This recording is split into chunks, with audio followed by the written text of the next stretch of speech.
Dobrý deň ľudia, zdravím vás pri tomto videu. Môžete ma poznať z hry Counter-Strike Global Offensive alebo možno aj z iných vecí. Volám sa Rado, môžete ma poznať pod nickom RDO, hrajem za Esubu a rozhodol som sa, že budem častejšie streamovať. Tieto slúchadlá mám teraz preto, lebo sa mi nechce čakať na nové, ktoré mi dojdú pondelok, a tak som sa rozhodol, že to nahrám dnes, toto video. V tomto videu by som vám chcel ukázať moje nastavenia, aj čo sa týka nastavení hry Counter-Strike Global Offensive, alebo hry, alebo grafickej karty. Takže všetko ohľadom toho. Takže môžeme prejsť rovno k veci. Začneme hrou ako takou, čiže gameplayom a to, ako to mám nastavené v hre. Takže zapneme si hru. Takže v prvom rade veľa z vás sa ma pýta, ako mám nastavený Vive model. Vive model znamená to, ako máte pozíciu zbrane v hre. To znamená, že teraz je momentálne defaultne nastavená, že je napravo. Ja ju mám väčšinou na streame takto. Hneď vám to vysvetlím, ako je to možné. Ja ju mám takto a väčšina z vás sa pýta, ako to mám urobené, čo to je, čo to má byť, prečo to máš v strede, čo hráš Call of Duty, čo hráš Battlefield, alebo čo proste. Ja stále odpoviem, že mám to takto, lebo sa mi to páči a má to aj určité výhody, ja vám ukážem aj aké. Takže v prvom rade vám ukážem, ako si nastaviť toto.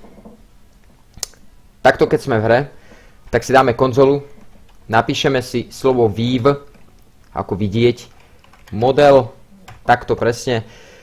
Mali by ste tam mať nastavené defaultne takto, že FOV by mal byť 68 defaultne a ostatný tiež takto, ako mám ja, okrem tohto X, offset X, by malo byť nastavené na dvojku a to je takto. Čiže je toto je defaultný model, tak toto vyzerá, hej. A ja to mám nastavené na -2, čiže takto. Stačí, že si dáte tento príkaz do konzole, dáte tam -2 a budete mať presne tak Vive model, ako mám ja. Takže to bola prvá vec, čo je také, čo sa ma stále pýtate, či už na streame, alebo len na streame, lebo ide ani sa nedá. Config uploadnem pod video, takže tam si to môžete stiahnuť kľudne, budú tam tieto nastavenia, dúfam, že vám pomôžu a tak. Takže teraz sa mi momentálne reštartuje kolo a prejdeme k ďalšej veci a to je nastavenie crosshairu. Crosshair mám, a ešte by som sa chcel vrátiť k tomu Vive modulu, prečo mám to tak nastavené. Nastavené to mám z jediného dôvodu a to z tohto, že sa mi to páči a potom ďalší dôvod je ten, že nezavadzia mi tak ako ten defaultný. Pozrime sa, keď si dáme defaultný Vive model, tak proste niekedy príde, že keď mám hlavne VIPO, teraz mám pištolku, nedá sa mi kúpiť VIPko, ale keď takto pozerám trebárs na mid, hej, takto, tak tu na mi to VIPko akoby zavádzalo, hej, nevidím presne tie textúry a všetko, ale keď mám to nastavené na môj Vive model, čiže takto, tak mi ten Vive model neprekáža k tomu, aby som sa pozeral do strán a je to také výhodnejšie, by som povedal. Dobre, takže toľko ku Vive modulu, teraz poďme ku crosshairu. Crosshair mám nastavený tak, že mám ho dosť malý ten crosshair a aj viditeľný, hej. Niekedy som mával crosshair takýto tu. Crosshair, počkaj, jak to píšem, crosshair, gap. Som mal niekedy až takýto. Ale prestal som ho mať kvôli tomu, že keď som mieril na enemy, tak proste nevidel som, kde je veľmi stred a mieril som takto. Proste hlavu mal tam, ale trošku trebárs napravo som mieril a už to bolo, proste takéto je nevyvážený crosshair. Je to fakt peckové, keď je tu na blízko, hej, kebyže tu nastál, tak proste vidím ho, hej, všetko v poriadku, ale takto je to lepšie. Momentálne mám crosshair nastavený, čo som vlastne zmenil, počkajte. Momentálne mám nastavený crosshair na -2 a to aj kvôli tomu, že teraz mám momentálne krížik, ale keď s ním strieľam, tak sa mi to oddialuje, vidíte, to je ten style. Čiže crosshair style mám nastavený na 5. Ostatné crosshair style keď dáme treba štvorku, tak tento je nemenný, hej, tento ostáva stále takisto. Crosshair, trojka je zase v pohybe, hej, keď sa pohybujem, tak sa mi rozširuje a taktiež keď strieľam, ale to je úplne zbytočné, to je úplný bullshit, tento crosshair, v živote by som si ho nedal. Prečo mi to mení kola, nechce sa mi to teraz zastavovať. Proste tak. A preto mám tu teda tú peťku, aby sa... What the hell? Crosshair, čo to bolo? Style. Čiže mám peťku. Prečo som si dal size? Boha. Ok, takto. A preto mám takto, že proste, takto som si aj zvykol, takto je to optimálne pre mňa. Dobre, takže toľko ohľadom V-modulu a crosshairu. Všetko bude pod videom, takže tam si to môžete stiahnuť, aby som potom nemal takéto otázky v čete. Sice to budem mať asi stále, ale to nevadí. OK, tak teraz prejdeme ku samotnému nastaveniu v hre. Čiže nastavenie hry mám nastavené, jasné, že nemám spusteného inštruktora, hej, lebo je to úplne otravné, ukazuje vám to, no, ako určite toto by som nemal, aby mi to ukazovalo, ale úplní začiatočníci si to určite môžu nastaviť, aby vedeli, kedy majú prebiehať, kde je bomba, kedy ju majú plantnúť a kde ju hlavne majú plantnúť. Takže je to dobré pre začiatočníkov úplných. Ja to mám vypnuté, lebo mi to netreba. Ping mám nastavený na maximálne akceptovateľné a to je na 150, lebo už nech ma to nepúšťa na servery trebárs, kde je 200 plus ping, to je totálne nezmysel. Môžem si to nastaviť ešte nižšie, aby som nemal vôbec vysoké pingy, keď pôjdem niekde hrať. Steam Notification Location, to je to, čo vám vybehuje, čo vám vybehujú priatelia, kedy vám zapne hru niekto, alebo kedy je online, neviem, či to máte nastavené, alebo tak. Je to každá osobná vec, či sa dá alebo nie. Ja to mám nastavené a celkom ma to aj prekvapuje, keď hrajem nejaký dôležitý zápas a zrazu 4 notifikácie, že niekto zapol hru a potom nevidím radar. No. Konzolu mám logicky povolenú, to musíte mať furt, to je dôležité, najdôležitejšie na celej tejto, lebo konzolu potrebujete na nastavovanie, na pripájanie na server, proste na všetko. Tu je nastavený crosshair. Crosshair style mám nastavený na Classic, pretože kebyže som dal Classic Static, tak by sa mi tu nemalo vôbec pohybovať. Áno, presne tak, takže tento crosshair sa mi nepohybuje, to nechcem mať a práve preto mám nastavený len Classic. No teraz som si to úplne dožubal, nevadí. Ja si to potom už opravujem. Ďalej tu máme, čo tu máme? Hoodscale, toto už je vaša vec, ako chcete. Hoodscale je to, ako budete mať od seba ten radar napríklad a ukázané veci v hre, životy, náboje a tak. Ja to mám nejak takto, to mi stačí, to je celkom OK. Ostatné veci sú tu len ohľadom klantagu, aký chcete mať. Ďalej, čo tu je? Toto už nie je také dôležité, toto už si nastavíte vy, aký chcete mať crosshair veľký, aký toto. Poďme k... Dobre, fail je tu, odlepila sa mi webka, nevadí, pokračujeme ďalej, už sa mi to nechce opakovať. Ja proste som failman, ja musím mať nejaké faily. OK, takže ďalej, čo tu máme? Ďalej, kde to sme? Sa mi trošku vypla hra, skoro. Nie, som tu späť. Takže, nastavenia klávesnice mám úplne defaultné, takže sú tu všetky normálne veci, čo mám. Jedine skákanie mám aj na kolečku, aj na medzerníku a ukážem vám, ako to nastaviť. Čiže, keď teda chcete skákať aj medzerníkom, aj kolečkom, nastavíte si v nastaveniach keyboardu na skákanie, kde to je jump, si dáte normálne space medzerník a potom v konzoli si nastavíte bind mv heel up plus jump. Toto vám spôsobí to, že keď posuniete kolečko smerom nahor, čiže takto, vám to bude skákať, hej. Je to dobré na bunny hop a pre toho, kto ovláda bunny hop. Bunny hop je v podstate jednoduchý, len nie na každom serveri je rovnaký, pretože niekde je nastavený ten bunny hop. Toto je môj server, takže tuto nie je veľmi také, ale je to v podstate ľahké, takže OK, ďalej, čo tu máme nastavené. Mouse sensitivity mám na jednotke, mám 800 dpi, zoom sensitivity mám na 0,73. Zoom sensitivity znamená to, že keď zameriate s VIPom a ste v zoome a keď sa pohybujete, tak proste, či nie keď sa pohybujete, ale keď pohybujete so zoomom, tak je to táto sensitivita. Toto mám, RAW input mám off, aj mouse acceleration, to je zrýchlenie, toto vám radím vôbec nezapínať, je to totálna sprostosť. Toto mám vypnuté, takže toto mám defaultne nastavené 800 dpi a 1. Poďme do videa. Video mám celkom dobre nastavené, sa mi to páči, ako to je, nechcem to meniť vôbec, nechcem to meniť ani čo sa týka grafickej stránky, ani tak, je to celkom v poriadku.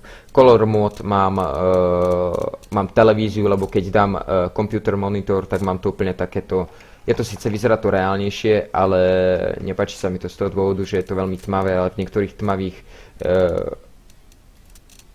situáčkach nevidím tak presne ako s televíziou, je to také svetlejšie, tak sa mi to páči. Video, ešte ďalej, mám to nastavené na full screen, bez okrajov, čiže stretched, aj na streame, aj tu. Laptop power settings, to neviem čo je, ale mám to vypnuté, lebo logicky, že keď neviem čo to je, tak to mám vypnuté. 800x600 mám pretože sa mi lepšie pohybuje s tým výpkom, lepšie sa mi tak strieľa a zatiaľ keď som s tým hral, tak sa mi darilo, najviac sa mi darilo s týmto rozlišením.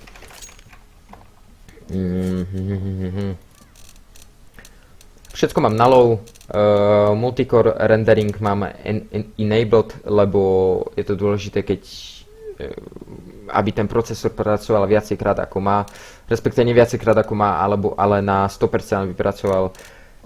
Tieto ostatné stračky tu mám povypínané, lebo zbytočne to berú záťaž do goučka a potom vám to seká, máte FPS dropy a všelijaké hlúposti. OK. Takže toto by bolo ohľadom môjho gameplayu v hre.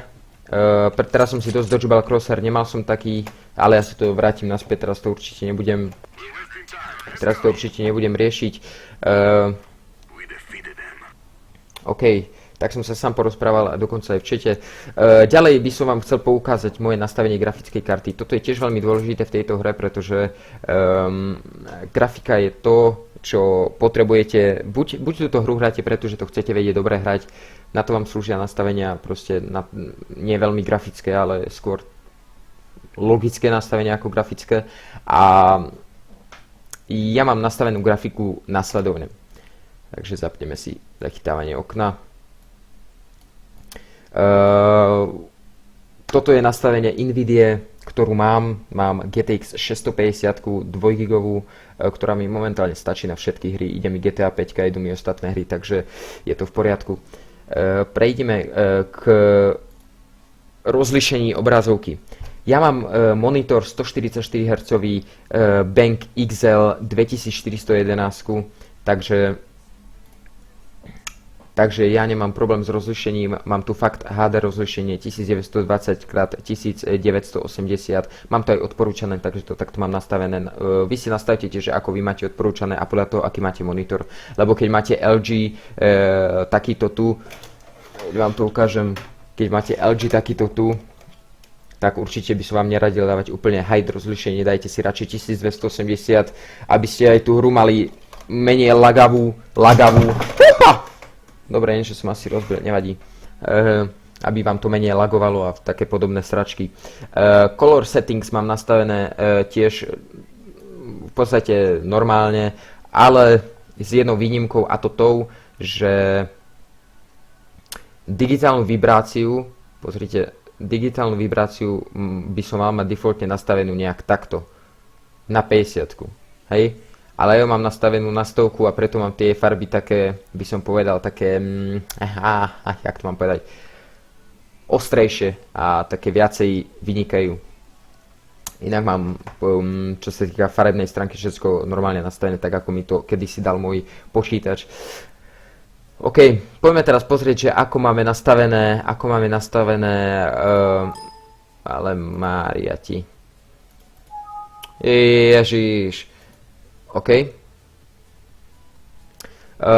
Keď chcem mať hru bez okrajov a hádže mi to stále do okrajov tú hru, keď mám napríklad 800x600 rozlišenie alebo 1024, tak jednoducho si to nastavím presne v tejto kolónke Adjust, Desktop, Size and Position a dáme si full screen. Keby sme si dali aspect ratio, tak nám to automaticky hodí black barsy, čo vôbec nechcem a je to totálny nezmysel podľa mňa.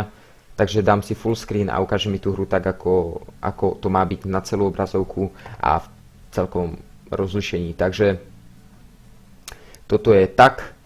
Ďalej, Manage 3D Settings, je to tretia a dôležitá, počkajte, neviem teraz, áno, Manage 3D Setting je to tretia a veľmi dôležitá časť nastavenia grafickej karty pre hru Counter-Strike Global Offensive, lebo toto je možno problém veľmi veľa vás, čo máte málo FPS, čo máte lagy v CS-ku alebo proste nahlý pád FPS-iek.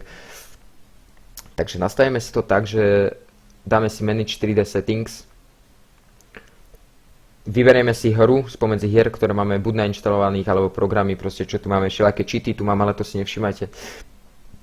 Dáme si Counter-Strike Global Offensive a hneď nám naskočia všelijaké tie nastavenia, ktoré sú dôležité preto, aby nám to CS-ko bežalo tak, ako má a hlavne bez lagov. A aby nám tu počítač vedel čo najlepšie vyťahnuť ten výkon.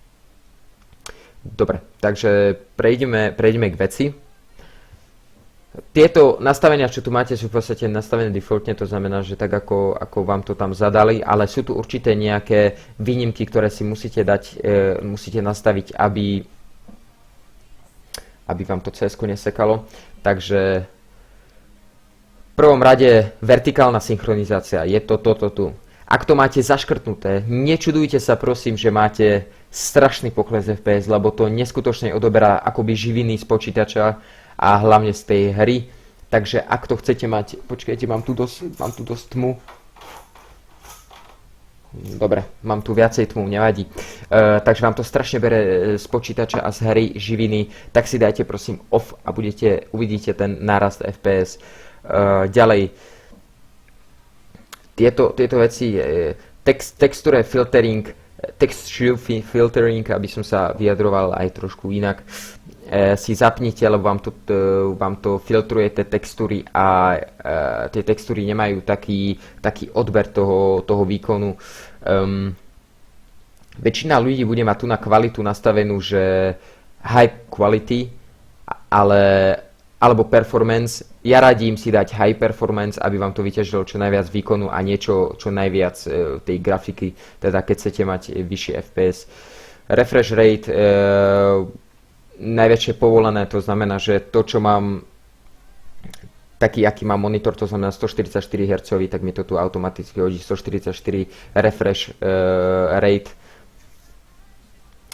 Taktiež na viacerých týchto, takže treba si ponastavať maximum performance a to je akože maximálny výkon, kde vidíte tieto možnosti, že maximal performance alebo proste performance niečo mod, tak si to tam treba nastaviť a uvidíte, že budete mať väčšie FPS-ka. Ďalej, keď chcete mať väčšie FPS-ka, alebo ako to mám ja nastavené priamo v Steame, tak vám to hneď ukážem, keď mi to teda nezačne maximálne sekať, jak to mne zvykne. Je dôležité si nastaviť ešte predtým, ako začnete hrať CS-ko, možnosti pri spúšťaní hry, alebo inak set launch options. Nájdeme to takto, že počkajte, aby som nebol za debila. Nájdeme to takto, že klikneme na knižnicu, na Counter-Strike Global Offensive, properties alebo vlastnosti, set launch options alebo možnosti spúštení hry, pri spúštení hry. Neviem, či to je česky, či slovensky, to je jedno. A teraz vám vysvetlím, čo tu mám ja vlastne za príkazy. To bude tiež pod videom všetko. Takže no vid. No vid je to, aby vám to nespúšťalo to video na začiatku hry, tá reklama Valve, je to zbytočné, je to zdĺhavé, zapne vám to hru až po 10 sekundách, totálne na hovno, netreba to. Tento príkaz je veľmi dôležitý a tento príkaz, čiže pomlčka hide alebo minus hide, je to, aby vám to dalo jak to mám povedať, aby vám to počítač registroval túto hru za program, do ktorého má dať čo najväčší výkon. Vám to ukážem hneď v Task Manažeri. Keď klikneme na toto, na goučko a dáme set priority, a priorita, áno, to som si nevedel spomínať to slovo, mám tu nastavené, že hide. Vy si to môžete nastaviť buď cez ten Task Manager, alebo rovno tu na v hre, ako som vám to ukazoval, že si to napíšete tu. Kde to je zase? Dobre, nevidím to. Ja som sa stratil opäť. Pozrite. To fakt.